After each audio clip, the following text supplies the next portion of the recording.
Bonjour à toutes et tous. Bienvenue dans ce nouveau webinaire de l'assurance C'est chouette, organisé par Théorème. Je suis Dominique Noëllec et j'ai le plaisir d'accueillir aujourd'hui Audrey Renan, chargée de compte au sein du département risque d'entreprise à Annecy. Bonjour Dominique, bonjour à tous. Alors aujourd'hui, notre webinaire est consacré à la prévention des risques en entreprise ou comment, en 10 mesures gratuites, éviter de partir en fumée. L'objectif de ce webinaire est d'évoquer donc quels sont les moyens de prévention à moindre coût que vous pouvez mettre en œuvre dans votre entreprise. Alors attention, ces conseils ne sont pas exclusifs et viennent en complément des recommandations et des obligations des assureurs. Vous avez la possibilité de poser des questions dans le chat, nous y répondrons. Pour commencer, Audrey, quel est selon toi le premier conseil en matière de prévention incendie que l'on peut donner à une entreprise ? Merci Dominique pour ta question. Donc, un conseil qui peut vous paraître banal ou évident, il est indispensable d'interdire de fumer à l'intérieur des bâtiments. Il convient d'installer un cendrier et ou une poubelle en acier. L'objectif de la poubelle en acier est de contenir un possible départ de feu. Le coin fumeur doit être installé à plus de 10 mètres du bâtiment et doit être isolé de toute matière inflammable. Il est important de sensibiliser vos salariés à cette règle car malheureusement, des personnes ne respectent pas toujours le fait de ne pas fumer en intérieur. Alors, que fait-on des extincteurs ? Tout d'abord, il faut bien sûr respecter la réglementation autour des extincteurs. Je pense par exemple à la certification, c'est-à-dire de vérifier annuellement vos extincteurs et le type d'extincteur par rapport à l'activité et la nature des feux possibles, comme par exemple l'extincteur à eau, à poudre, CO2 ou à mousse. Au-delà de ça, je vais vous donner une petite règle et surtout, retenez-la bien, la règle FAST. Alors, FAST, qu'est-ce que ça veut dire ? F comme formation, A comme accès et S comme signalisation. Très bien. Mais le T, ça veut dire quoi ? Tranquillité. Ah, bien vu, bravo. FAST, donc à retenir. Que dire de la formation ? Nous vous recommandons de prévoir une formation à l'ensemble du personnel avec une rotation annuelle par tiers sur 3 ans, sur la conduite à tenir en cas d'incendie et la mise en œuvre des moyens de première prévention. Cette formation devra comporter des exercices de manipulation des extincteurs et des RIA. RIA, robinet à incendie armé. Cette formation à la prévention et à la lutte contre les débuts d'incendie est primordiale pour la sécurité des biens et des personnes. Concrètement, quels sont les réflexes à avoir en cas de départ d'incendie ?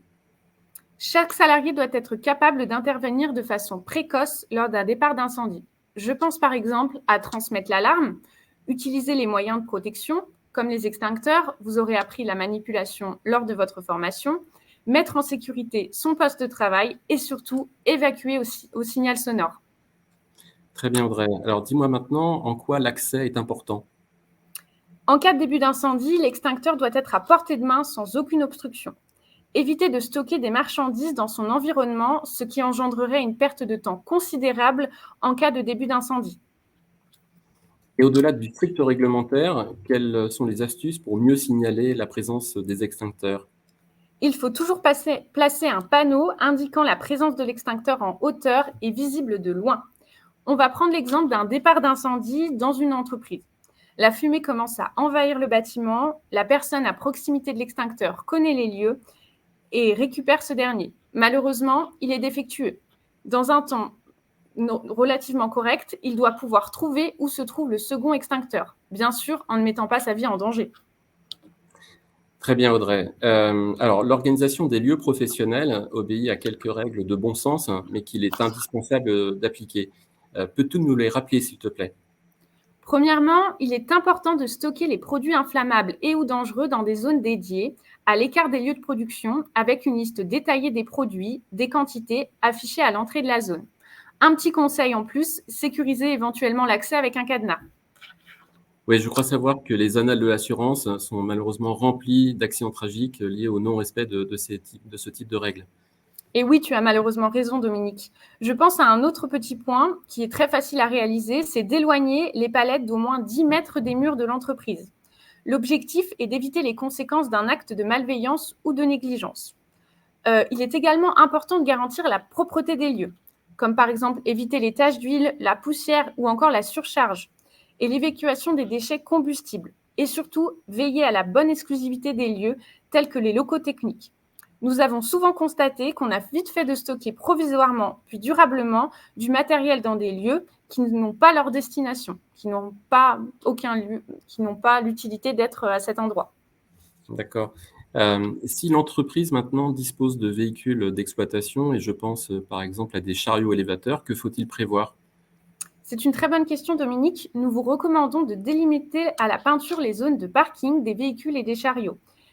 L'objectif est de maintenir les zones de charge entièrement libres de tout combustible dans un rayon de 3 mètres autour du chargeur et des batteries. Les sinistres dus à ces appareils sont souvent graves. Les opérations de charge ayant lieu la nuit en l'absence de toute surveillance, le moindre accident n'est détecté que tardivement et dégénère rapidement en un incendie catastrophique. Alors justement, aurais-tu des exemples de sinistres à nous donner? Oui, alors je pense par exemple à un début d'incendie dû à un échauffement électrique au niveau du chargeur ou du chariot, se propageant en présence de matières combustibles proches. Ou encore à la chute d'un objet ou de matière combustible, donc comme par exemple des palettes ou des cartons, sur le poste en cours de charge, avec une mise en court-circuit et donc un début d'incendie. Ou encore le dernier, c'est une explosion et un incendie liés au dégagement d'hydrogène pendant la charge. Oui, de plus, quelques coups de pinceau sur le sol vous permettront probablement d'éviter des accidents. Euh, Audrey, je crois savoir qu'un bon nombre d'incendies font suite à des travaux. Quels sont tes conseils de base en la matière? Je pense à la procédure du permis de feu, donc par exemple pour les travaux de soudure ou découpage au chalumeau, où tout travaux par point chaud est une obligation. Les travaux par point chaud constituent une cause importante de départ de feu. Le permis de feu préconise les mesures de prévention à mettre en place pour éviter l'éclosion d'un feu, que les moyens de protection et incendie permettront une surveillance après les travaux. Notamment, il convient de maintenir une surveillance rigoureuse pendant 2 heures au moins après la cessation du travail. Est-ce qu'on peut aller encore plus loin dans la prévention? Oui, c'est possible, Dominique.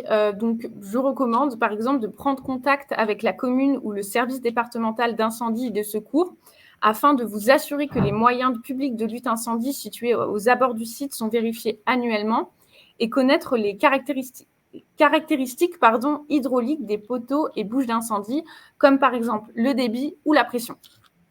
Très bien. Donc pour résumer ton conseil, Audrey, il faut éviter les points chauds à moins de 2 heures avant la fermeture du site.